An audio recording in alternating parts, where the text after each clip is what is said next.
This video is powered by the pros at Pascal Air Plumbing and Electric. Arkansas owned, Arkansas operated. GoPascal.com.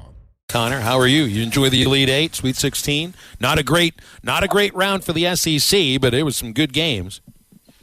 Yeah, no, I mean, it was really entertaining from that perspective. I think that's about all you can ask for is hoping to be able to see, you know, a few games that you just don't really know how they're going to turn out. And I felt like even in the SEC, you know, you think Alabama going up 9 in that game, all right, you know, Alabama's going to do what it does. And then San Diego State kind of goes on this run that I don't think a lot of people expected. Same thing kind of happened with Tennessee. It was a weird Sweet 16, Elite Eight. I don't think anybody has a real feel of how this tournament's going to shake out. Yeah, Connor, it's pretty fun tournament. I was going to ask you to handicap. Is it as easy as to saying the winner of the Miami UConn game is probably going to be the national champion, or can any one of these four teams win it? I mean, I think so. I think that's going to feel like the better team. But at the same time, I mean, you know, I've been so impressed with San Diego State. I really have. And seeing them twice in person, I felt really dumb for not picking them to win a single game. And I just love the way that they are so physical and they close out on the three. And everybody keeps talking about Alabama's shooting struggles. Because San Diego State, the way that they guard the perimeter, I mean, you saw Creighton have the same sort of deal, and they don't give you wide open looks. And that, I think, has kind of changed what they're capable of. And Brian Dutcher's extremely smart at making those in-game adjustments. And I thought that, you know, the way that they've kind of shown that they can handle any sort of game so far, to me, makes them dangerous. But at the same time, I mean, yeah, UConn and Miami are so good, and they've played well above whatever, you know, if you think, if this game ends up being like a low-scoring game, there's a lot of people who are going to do the lazy thing of saying, this is what happens when we don't have great teams in the Final Four. It's like, those two teams have been awesome, and I watched that Miami team just beat the living daylights out of my Hoosiers, and that was, you know, I give them all the respect in the world. So, yeah, I would agree. I think it's probably going to come out of those two teams. I'd be picking UConn to win it all right now. Well, so the teams that are there beat great teams to get there. I think that's the thing you got to remember. And UConn just looks great. I remember thinking this after Arkansas lost to Baylor in the 2021 tournament. I thought, well, I think I just watched the national champion.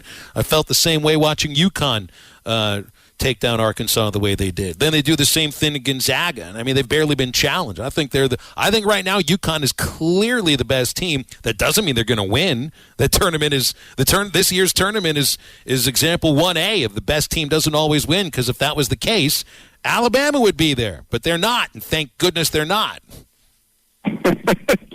Look, yeah, I think there's just a couple of people who are rooting against Alabama on Friday night. Just a couple. Yeah, I mean, Arkansas fans who saw it up close and personal. That UConn team, they just have so many different ways to beat you. You know, you talk about the inside out and what they can do, especially with Sonogo, and he's such a unique matchup. And they're obviously very well coached with Dan Hurley, and the job that he's done is just remarkable. I think that they have been the only team in this Final Four who we've never really had a moment in the second half of the game where we're like, hey, is UConn about to lose? I mean, even Miami, that first-round game against Drake, they're down late. They almost lost in the first round of that game. They were in a really, really tough spot. And I kind of wonder, you know, if that's going to maybe hurt them, ironically enough, if they get to the Final Four and they're all of a sudden having to make these key shots down the stretch. Is that actually going to be UConn's undoing? I just don't know, but I do agree. I think they deserve to be the favorite going into this weekend. That Mensa. I was going to say that Mensa. The guy from San Diego State, Phil, and Connor, I think he's a two-time defensive player for them, man. He is fun to watch on the defensive end. San Diego State will D you up. They will. I kept calling them West Coast Tennessee while they were here. I was like, you know what? This is a group that is just so physical, and they're gonna give you probably a boring game. I mean, they will. But their guards are built like football players. They're just so thick. And you can't, you tell yourself, okay, well, we don't want to, you know, really bang in the paint with those guys with how big they are and how much length that they have. So they kind of trick you into these outside shots. And you're like, you know what? That doesn't really work that well either against them. They obviously don't have the offensive skill. I mean, their leading scorer, Bradley, who, again, like one of these guys who's built like a football player, he didn't have a point until the final 3 minutes of that game against Alabama.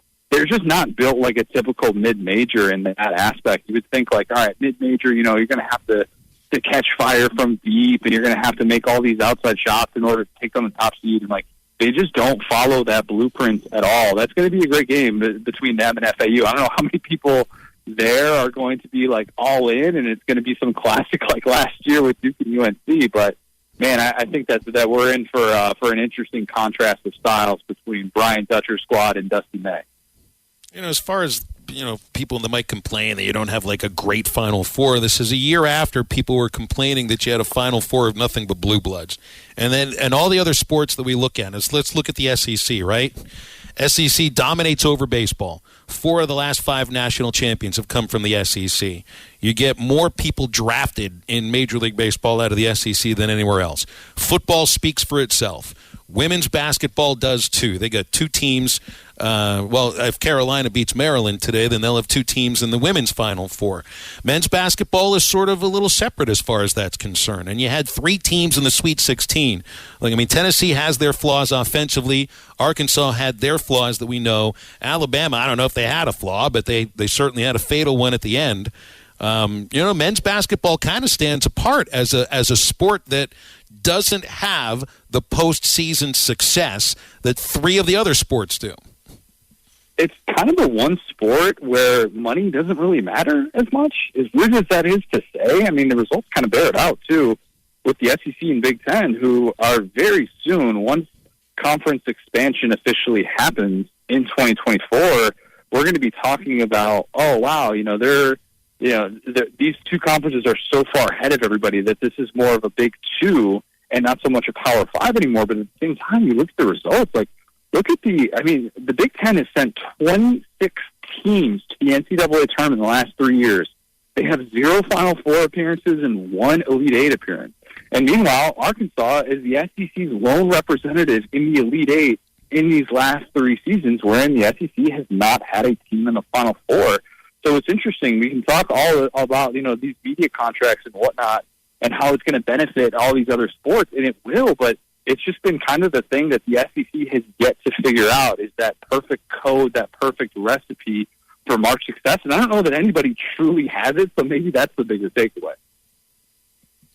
Is it the idea that maybe, how many freshmen are in this year's men's Final Four? There really aren't many of them that get a legitimate amount of playing time.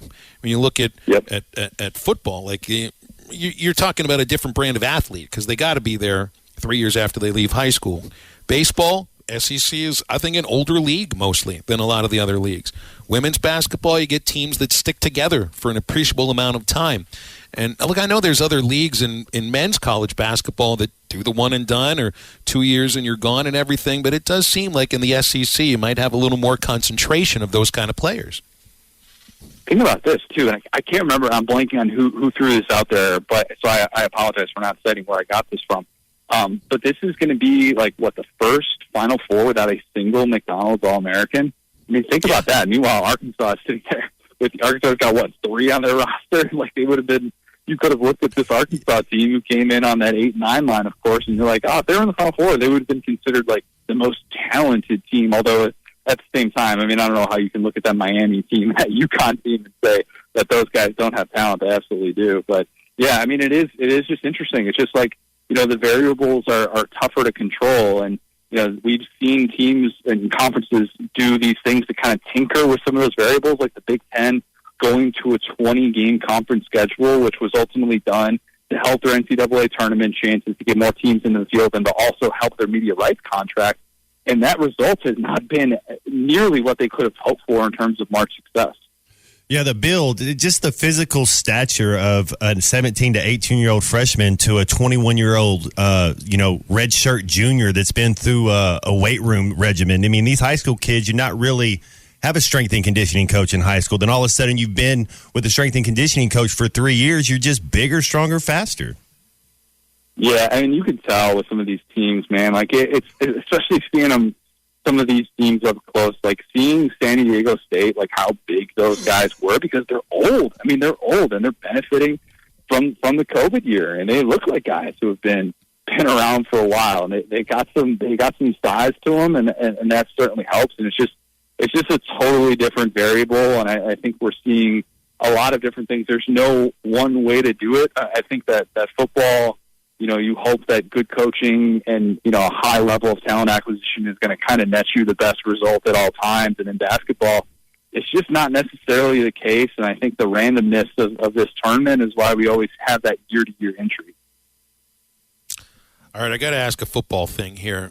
And I haven't paid too much attention to spring football a little bit. I read on Saturday Down South, Matt Hayes is writing about Jimbo Fisher's most recent press conference in spring ball, in which he even couldn't answer who's going to be calling plays between him and Bobby Petrino. Is it already starting?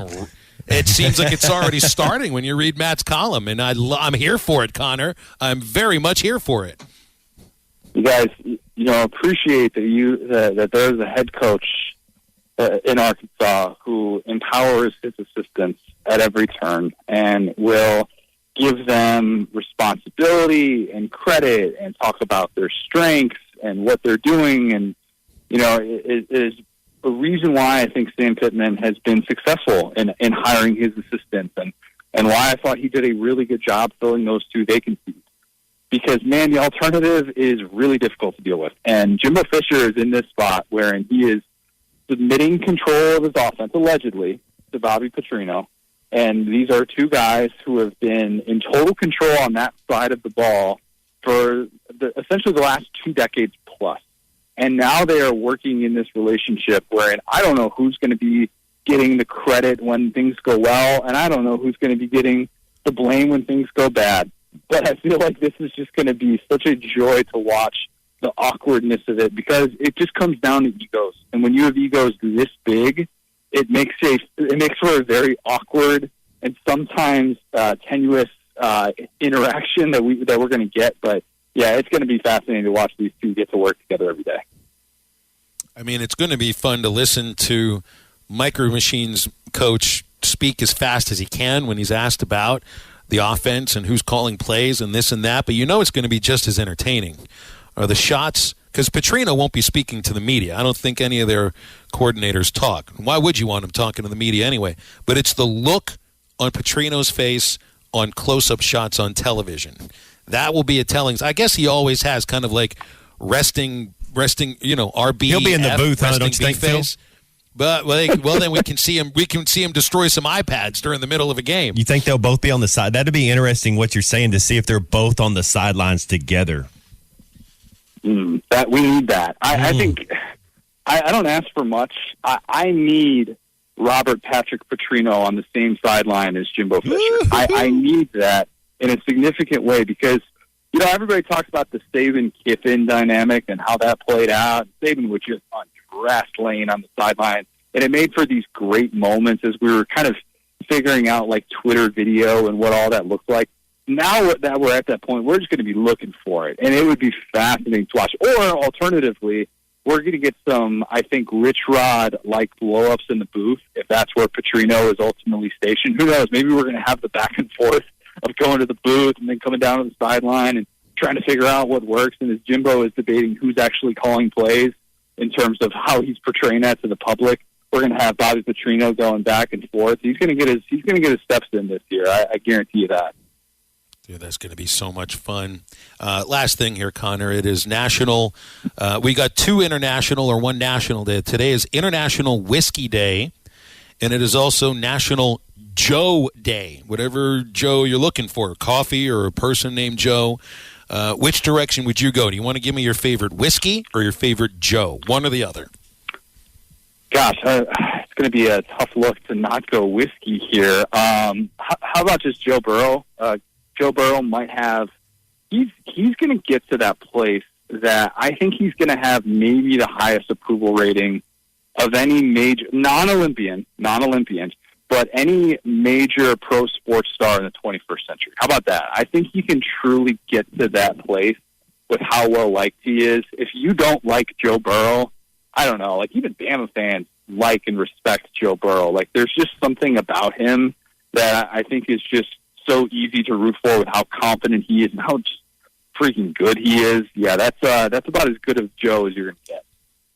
BetOnline remains your number one source for all your college basketball betting this season. Get analysis of every play, prop, and point at BetOnline. You'll find the latest odds, bracket contests, team matchups, and game trends at BetOnline. Updated odds for everything from live games right through the Final Four and the championship game. BetOnline is where your college basketball headquarters are this season. Head to the website today or use your mobile device to sign up and receive your 50% welcome bonus on your first deposit. Be sure to use our promo code BELIEVE to receive your bonus. That's BLEAV. BetOnline.ag, where the game starts.